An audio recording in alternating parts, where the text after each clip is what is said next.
अस्सलाम वालेकुम friends, agriculture online के साथ मैं हूं फ़रूख़ एजाज़। और आज की वीडियो में हम बात करने जा रहे हैं पाकिस्तान में भांग की काश्त के हवाले से।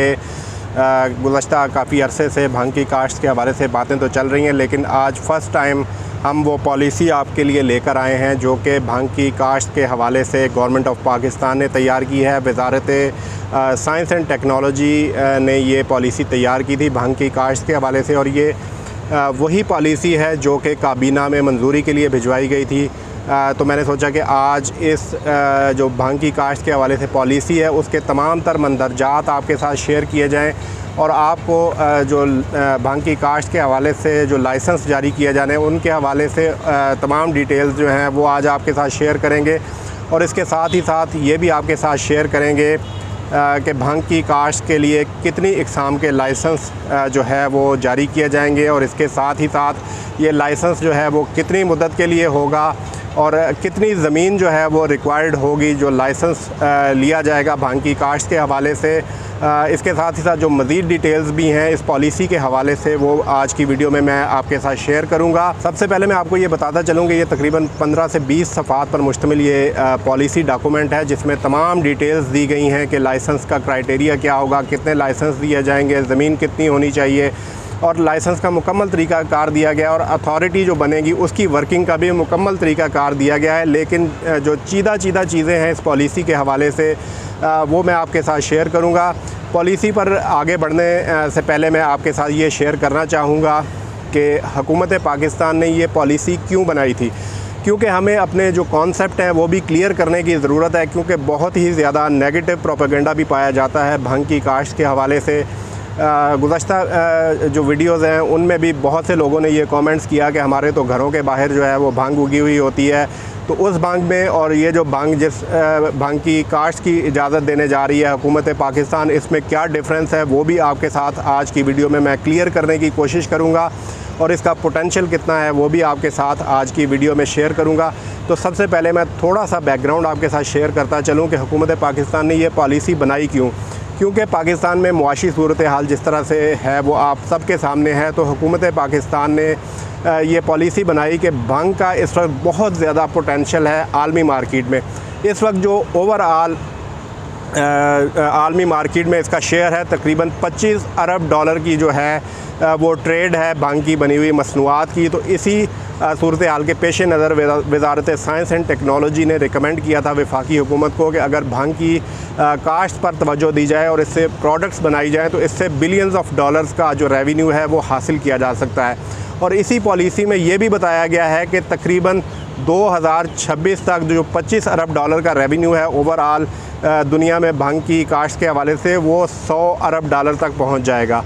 और हुकूमत पाकिस्तान ने इस पॉलिसी में ये विजन रखा है कि 2026 तक जो आलमी मार्केट का शेयर है उसमें से 3% जो है वो पाकिस्तान हासिल करे, यानी कि 3 अरब डॉलर जो हैं वो इंटरनेशनल मार्केट से शेयर हासिल किया जा सके। यानी कि हुकूमत पाकिस्तान का ये विजन है कि 2026 तक भांग की बनी हुई मसनूआत और इसकी काश्त से हुकूमत पाकिस्तान 3 अरब डॉलर जो है वो हासिल करे।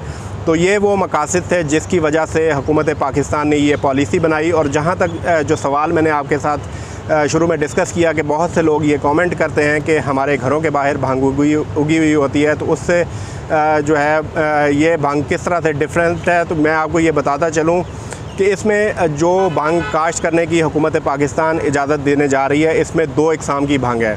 एक मेडिसन के लिए यूज़ होती है और दूसरी भांग इंडस्ट्रियल पर्पज़ के लिए यूज़ होती है, और इसका स्पेसिफ़िक बीज होता है। ये उस भांग से बिल्कुल मुख्तलिफ है जो हमारे ख़िता पोठोहार और दीगर इलाक़ों में आम खुदरो उगी हुई होती है, यानी कि वो भांग बेकार है और सिर्फ़ जो है वो नशे के लिए इस्तेमाल की जा सकती है। लेकिन ये भांग जो हुकूमत पाकिस्तान जिसकी इजाज़त देने जा रही है, इस भांग से जो है वो मेडिसन के हवाले से बहुत सी जो प्रोडक्ट्स हैं वो बनाई जा सकती हैं, और इसके अलावा जो इंडस्ट्रियल भांग है उससे फ़ाइबर हासिल करके उससे कपड़े और जो दीगर दर्जनों मसनूआत हैं वो इससे बनाई जा सकती हैं। जो मेडिसिनल भांग है उसका बहुत ही ज़्यादा पोटेंशियल है इस वक्त, और पाकिस्तान ने अपनी पहली फसल जो है वो चंद माह कबल काश्त की थी और उससे CBD ऑयल जो है वो एक्सट्रैक्ट किया था। जो मेडिसिनल भांग में जो सबसे ज़्यादा पोटेंशियल है वो CBD ऑयल में मौजूद है, क्योंकि $10,000 जो है वो 1 लीटर की कीमत है CBD ऑयल की।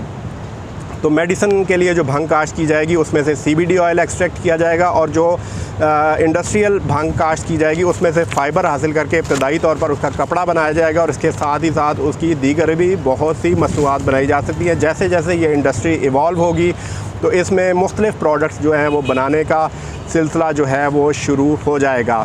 अब बात कर लेते हैं लाइसेंस के हवाले से कि लाइसेंस कितने जारी करेगी हुकूमत पाकिस्तान। तो इस पॉलिसी के तहत मैं आपको ये बताता चलूँ कि 6 इकसाम के लाइसेंस जो हैं वो जारी किए जाएंगे। एक लाइसेंस होगा मेडिसिनल भांग की काश्त के हवाले से, दूसरा लाइसेंस होगा मेडिसिनल भांग से CBD ऑयल एक्सट्रैक्ट करने के हवाले से, तीसरा लाइसेंस जो है वो दिया जाएगा इंडस्ट्रियल भांग काश्त करने के हवाले से, चौथा लाइसेंस जो है वो दिया जाएगा इंडस्ट्रियल भांग से फ़ाइबर हासिल करने के लिए। इसके साथ ही साथ जो 5वां लाइसेंस है वो जो भांग की काश्त होगी उससे मुख्तलिफ़ प्रोडक्ट्स बनाने के लिए भी एक लाइसेंस दिया जाएगा, और छठा लाइसेंस जो होगा वो तालीमी इदारों और जो रिसर्च सेंटर्स हैं उनके लिए है कि अगर कोई भांग की मसनूआत और भांग की जो पौधे हैं और भांग के बीज हैं उन पर कोई रिसर्च एंड डेवलपमेंट करना चाहता है तो छठा लाइसेंस जो है वो रिसर्च एंड डेवलपमेंट के लिए होगा। तो अब मैं आपके साथ शेयर करूंगा कि जो 6 इकसाम के लाइसेंस जारी किए जाएंगे उन तमाम लाइसेंसेस का क्राइटेरिया क्या है और कितने अरसे के लिए वो लाइसेंस जारी किए जाएंगे, और उसके लिए क्या क्या शराइत और ज़वाबित होंगी। क्या एक कंपनी जो है वो एक ही लाइसेंस हासिल कर सकती है या ज़्यादा लाइसेंस हासिल किए जा सकते हैं, और लाइसेंस की फ़ीस क्या होगी, ये तमाम डिटेल्स अब मैं आपके साथ शेयर करूंगा। तो सबसे पहले हम बात कर लेते हैं कि इंडस्ट्रियल भांग के लिए जो लाइसेंस जारी होगा उसकी क्या क्राइटेरिया होगा। तो उसके लिए मैं आपको ये बताता चलूँ कि इंडस्ट्रियल भांग की काश्त का जो जिस शख्स को लाइसेंस मिलेगा वो शख्स जो है वो इंडस्ट्रियल भांग का बीज और जो उसको बीज को इंपोर्ट करने का जो है वो अहल होगा। इसके साथ ही साथ लाइसेंस होल्डर के पास कम से कम 10 एकड़ ज़मीन का होना जो है वो लाजमी है। इसके साथ साथ लाइसेंस होल्डर को जो है ये लाइसेंस इंडस्ट्रियल भांग की काश्त का लाइसेंस जो है वो 15 साल के लिए दिया जाएगा। और नंबर 4 पे जो क्राइटेरिया रखा गया है उसमें ये कहा गया है कि इंडस्ट्रियल भांग की काश्त का जो काम है वो लाइसेंस मिलने के 1 साल के अंदर शुरू करना होगा। दूसरे नंबर पर बात कर लेते हैं इंडस्ट्रियल भांग की प्रोसेसिंग के लाइसेंस की। ये लाइसेंस जो है वो भांग के फ़ाइबर की प्रोसेसिंग के लिए होगा। ये लाइसेंस भी 15 साल के लिए जारी किया जाएगा, और इस लाइसेंस के हसूल के बाद भी जो लाइसेंस होल्डर है उसको 1 साल के अंदर काम का आगाज़ करना होगा। तीसरे नंबर पर है मेडिसिनल भांग की काश्त का लाइसेंस। मेडिसिनल भांग की काश्त का लाइसेंस हासिल करने वाला शख्स जो है वो सर्टिफाइड बीज ख़रीदने और उसको इंपोर्ट करने का अहल होगा। नंबर 2 पर मेडिसिनल भांग के लिए 25 एकड़ ज़मीन का होना जो है वो लाजमी करार दिया गया है, यानी कि अगर आप मेडिसिनल भांग काश्त करना चाहते हैं तो उसके लिए आपके पास कम से कम 25 एकड़ जो ज़मीन है वो होनी चाहिए। मेडिसिनल भांग का लाइसेंस भी 15 साल के लिए दिया जाएगा, और इस लाइसेंस के मिलने के बाद भी 1 साल के अंदर मेडिसिनल भांग पर आपको काम का आगाज़ करना होगा। चौथे नंबर पर है मेडिसिनल भांग से जो CBD ऑयल है उसकी एक्सट्रैक्शन का लाइसेंस। ये लाइसेंस जो है वो CBD ऑयल की एक्सट्रैक्शन के लिए होगा, और इस लाइसेंस की मुद्दत भी 15 साल तक जो है वो वैलिड होगी। नंबर 3 पर इस लाइसेंस के हसूल के बाद भी आपको 1 साल के अंदर काम का आगाज़ करना होगा। यानी कि जो एक्सट्रैक्शन का लाइसेंस है और इसके साथ ही साथ जो फ़ाइबर के हसूल का लाइसेंस है उसमें जो है वो लाइसेंस होल्डर के पास जो है वो ज़मीन का होना लाजमी नहीं है। इसके बाद आ जाता है हेम्प प्रोडक्ट्स की डेवलपमेंट का लाइसेंस। ये लाइसेंस भी लाइसेंस होल्डर को 15 साल के लिए दिया जाएगा। छठे नंबर पर भांग पर रिसर्च का लाइसेंस है। ये लाइसेंस तालीमी और तहकीकी इदारों को जारी किया जाएगा, जिसका मकसद ये होगा कि भांग की प्रोडक्ट्स और उसके बीज और उसके पौधों पर जो है वो तहकीक को फ़रोग़ दिया जा सके।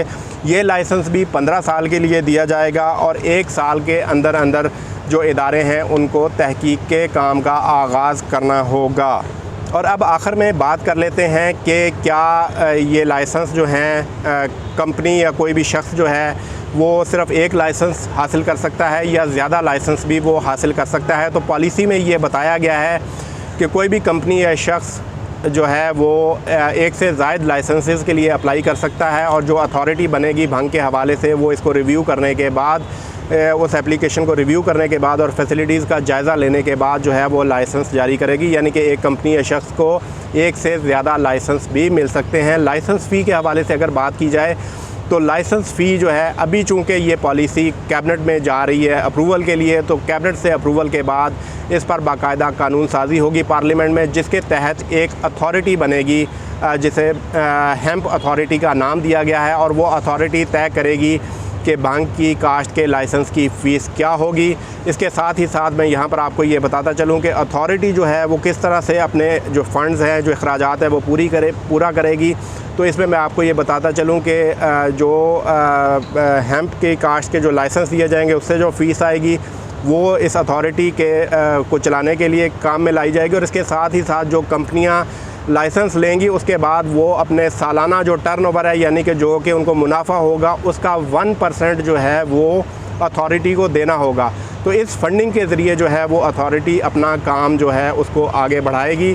तो ये पॉलिसी कैबिनेट में गुज़श्ता हुकूमत ने भिजवाई थी, लेकिन अब ये पॉलिसी वापस वजारत साइंस एंड टेक्नोलॉजी के पास भिजवाई गई है, क्योंकि हुकूमत चेंज हुई है और नए मिनिस्टर साइंस एंड टेक्नोलॉजी आ चुके हैं।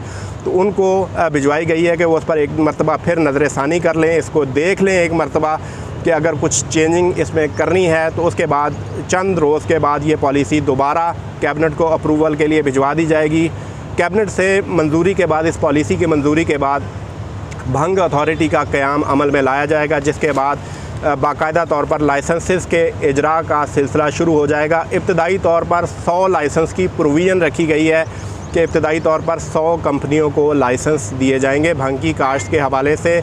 और इसके अलावा मैं आपके साथ शेयर करता चलूँ कि इस वक्त जो करंट स्टेटस है भंग की काश्त के हवाले से, वो भी थोड़ा सा आपके साथ चलते चलते शेयर कर लूँ। एरिड एग्रीकल्चर यूनिवर्सिटी रावलपिंडी वो वाहिद इदारा है जो कि इस वक्त PCSIR जो कि वजारत साइंस एंड टेक्नोलॉजी का मातहत इदारा है, उसके साथ मिलकर जो मेडिसिनल भांग है उसकी काश्त पर काम कर रहा है। पहली फसल जो है वो कामयाबी से काश्त की गई थी। इस वक्त जो है दूसरी फसल इस वक्त कामयाबी से काश्त की जा चुकी है। हम कोशिश करेंगे कि चंद रोज़ में आपको उसका भी विज़िट करवाएं, दूसरी फसल का। पहली फसल के बहुत अच्छे रिज़ल्ट्स आए थे। इस वक्त 8 इकसाम का बीज काश्त किया गया है। भांग का मेडिसिनल भांग है उसका बीज काश्त किया गया है। इसके साथ ही साथ इंडस्ट्रियल भांग की पाकिस्तान में काश्त के हवाले से भी तैयारी की जा रही है, और रवात के करीब 100 एकड़ लैंड पर फेंसिंग का अमल जारी है, और कुछ अरसे के बाद वहाँ पर इंडस्ट्रियल भांग की काश्त का अमल भी जो है वो मुकम्मल कर लिया जाएगा।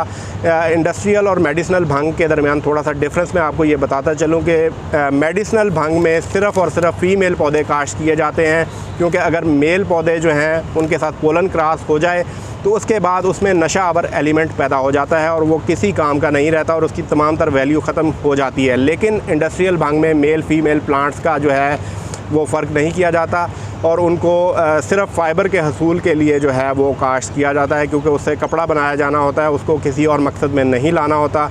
तो ये डिफरेंस होता है मेडिसिनल और इंडस्ट्रियल भांग के दरमियान। मज़ीद भी आपके कोई क्वेश्चन हो या मज़ीद भी कोई अपडेट्स आती हैं भांग अथॉरिटी के क़याम के हवाले से या लाइसेंसेस के इजरा के हवाले से, तो हम कोशिश करेंगे कि आपको जल्द अज़ जल्द आगाह किया जा सके। नेक्स्ट वीडियो तक के लिए इजाज़त दीजिए। अल्लाह हाफ़िज़।